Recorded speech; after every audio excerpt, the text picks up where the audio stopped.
नमस्कार दोस्तों।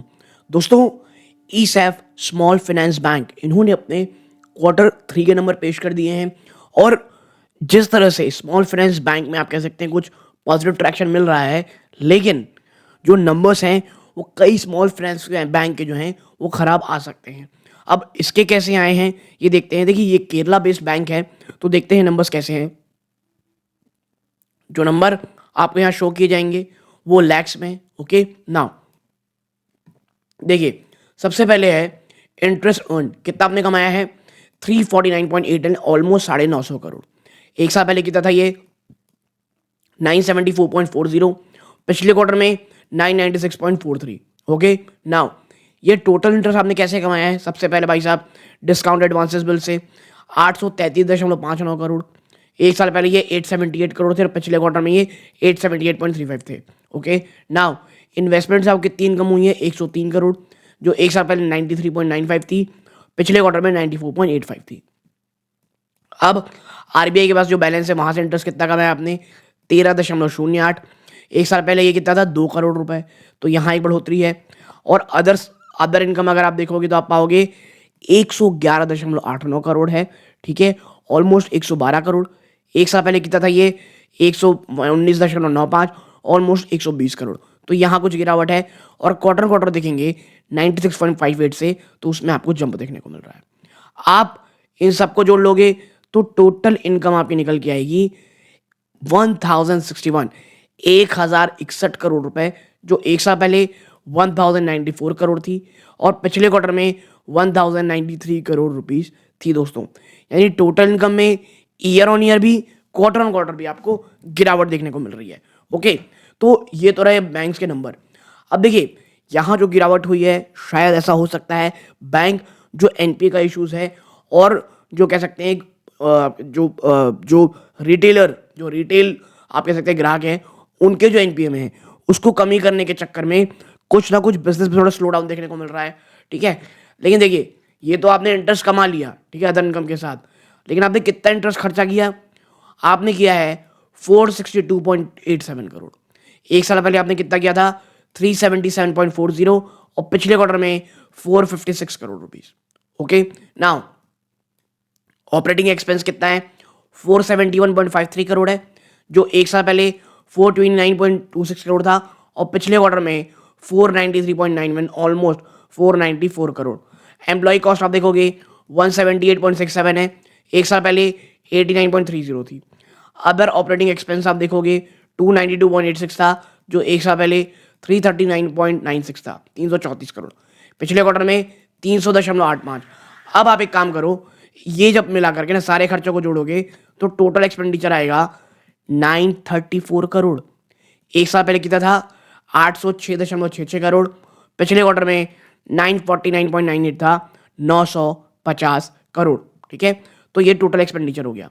अब देखिए, कंपनी ने प्रोविजन और कंटेंजेंसी कैसे की है। जब मैं कंपनी कहता हूं, आप बैंक कह सकती हो, 127.38 करोड़ रहा है।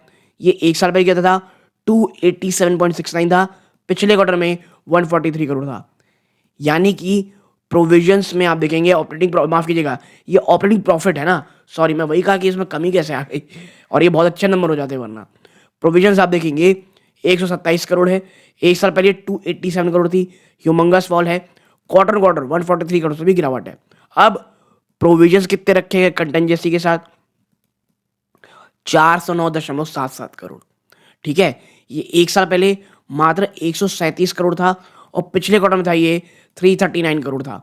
यानी 340 करोड़ रुपए से बढ़ करके आपका जो एनपीए क्वार्टर क्वार्टर 409 करोड़ आ गया है और पिछले क्वार्टर में था कितना ये 137.84 करोड़। ओके, अब एक्सेप्शनल आइटम अगर हम यहाँ पे देखेंगे ना तो ये पिछली बार था 58 करोड़। ओके, और आप यहाँ पर पाओगे कि भाई साहब प्रॉफिट या loss from ordinary activity before tax, तो ऑर्डिनरी एक्टिविटी आपका जो बिफोर टैक्स है वो कितना आया है, वो हम यहाँ देखेंगे कि भाई साहब वो निकल के आता है लॉस में कितना 282.39 करोड़, जो एक साल पहले आप 149 करोड़ के प्रॉफिट में थे और पिछले क्वार्टर में 254 करोड़ 0.556 की। अब ऐसा इसलिए हो रहा है कि आपका जो टोटल एक्सपेंडिचर था 934 करोड़ था। तो भाई साहब जब आप कमाई ही कितना हो, आप कितना कमाए हो, इतना 1061 करोड़ आपने ये किया, और आपका ऑपरेटिंग प्रॉफिट कितना बचा था, 127 करोड़। लेकिन कंटेंजेंसी जब आपकी आप कह सकते हैं 409 करोड़ की होगी, तो आपको घाटा तो होगा ही, ठीक है। और यही कारण है कि जब हम नीचे चलते हैं, 1 मिनट, यहाँ पर कि आपका net profit for the period कितना आया है, 1 मिनट कहाँ गया, ये रहा। तो आपका नेट प्रॉफिट और लॉस फॉर द पीरियड कितना है, आपका 210 करोड़ का लॉस आया है, जो एक साल पहले 112 करोड़ का प्रॉफिट था, और पिछले क्वार्टर में 190 करोड़ का लॉस था। यानी जो लॉस का सिलसिला है वो लगातार बढ़ रहा है। और अगर आप एनालिटिकल रेशियो देखते हो, आप पाते हो कि कैपिटल एडिक्वेसी रेशियो तो बहुत अच्छी है, 22.70 है, जो पिछले क्वार्टर 23.16 से कम है, लेकिन ईयर ऑन ईयर आपकी बढ़ी है। आप ईपीएस देखते हो, 4 रुपये 19 पैसे निगेटिव है, ये एक साल पहले 2 रुपये 42 पैसे की पॉजिटिव थी, पिछले क्वार्टर से भी बुरे हाल हैं ये। आपके एनपीएस 4 रुपये, आप 4.16% से बढ़ करके 6.96 हो गए। क्वार्टर आप देखेंगे तो एक स्लाइटली कमी आई है, और एनपीए में भी क्वार्टर स्लाइटली कमी आई है। लेकिन लॉस का लगातार बढ़ना, ये एक मैं कहूँगा बहुत ज़्यादा चिंता का विषय है। अच्छा, बात यहाँ पे हो गई। अब देखते हैं कि सेगमेंट वाइज किस तरह रहे नंबर। तो देखिए, सेगमेंट वाइज रिटेल बिजनेस कैसा है भाई साहब, इस बार 866 करोड़ रहा है, पिछले क्वार्टर में 884 करोड़ था, और एक साल पहले 923 करोड़ था। यानी रिटेल के बिजनेस में कमी आई है। होलसेल बिजनेस 38.66 करोड़ रहा है, जो एक साल पहले मात्र 21.237 था। तो होलसेल बिजनेस में बड़ा जंप किया गया है। आपका ट्रेजरी बिजनेस कैसा है, 127 करोड़ का है, जो एक साल पहले 111 करोड़ थी, और पिछले क्वार्टर में 144 करोड़ थी। यानी क्वार्टर में ट्रेजरी बिजनेस में कमी आई है। Other business banking operation 29.48 crore है। बट अब आप कमाए कितना हो उससे, ओके। तो रिटेल से आपने 323 करोड़ का लॉस किया है। यानी जो एनपीए इतना भयानक दिख रहा है ना, बढ़ा हुआ प्रोविजन कारण, वो यही रिटेलों के कारण हुआ है। और मैं इसीलिए कह रहा था रिटेल एक बड़ा सरदर्द बन रहे हैं। ये एक साल पहले 91.50 का आपने बिजनेस प्लस में किया था। आप होलसेल बैंकिंग से 7.81 करोड़ कमाए हो, जो पिछले क्वार्टर में 13 करोड़ थे। तो यहाँ पे प्रॉफिट में कमी आई क्वार्टर। ट्रेजरी से आपने 5.89 कमाया, जहाँ पिछले क्वार्टर में 23 करोड़ कमाया था, ऑलमोस्ट 24 करोड़, और एक साल पहले 15 करोड़ से ऊपर कमाया था। अदर बैंकिंग ऑपरेशन से आपने 26.93 27 करोड़ का प्रॉफिट किया। यानी जो रिटेल बैंकिंग है वो अभी भी सरदर्द बना हुआ है, ठीक है। अभी भी कंपनी इतनी ज़्यादा लॉस में चल रही है।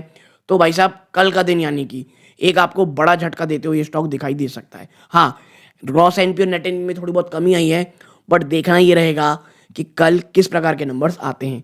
यहाँ तक जुड़े रहे, बहुत बहुत धन्यवाद। ये सूर्यकांत है।